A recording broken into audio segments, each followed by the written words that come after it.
खबरें एंटरटेनमेंट की दुनिया से।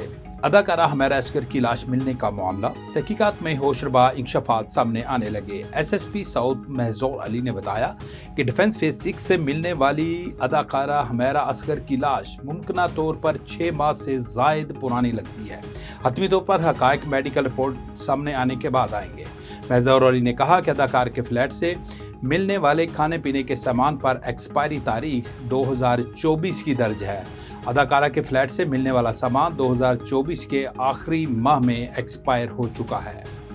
एसएसपी साउथ ने बताया कि अदाकारा के फ़ोन रिकॉर्ड में भी आखिरी कॉल्स और मैसेजेस 2024 के हैं।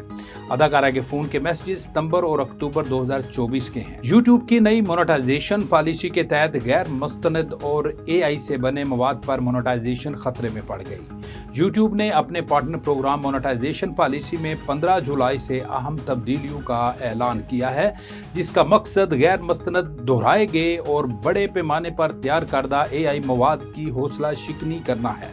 ये इकदाम इन कंटेंट क्रिएटर्स के लिए खतरे की घंटी बन गया है, जो अपनी वीडियोस में असल तहकीकाती मवाद की बजाय टेम्पलेट्स या एआई टूल्स का इस्तेमाल करते हैं। मारूफ फिल्मसाज जमशेद महमूद रजा उर्फ जामी को 2019 में साथी हदायतकार सहेल जावेद की हित के इज्जत करने के इल्जाम में 2 साल कैद की सजा सुना दी गई। सेशन जज ने जामी को पाकिस्तान पैनल कोड की दफ़ा 500 हित के इज्जत के तहत मुजरम करार दिया और इन पर 10,000 जुर्माना भी आयद किया गया। जामी के वकील ने तस्दीक की कि अदालत के फैसले के बाद फिल्मसाज को अहाता अदालत से हिरासत में लेकर कराची सेंट्रल जेल मुंतकिल कर दिया गया है।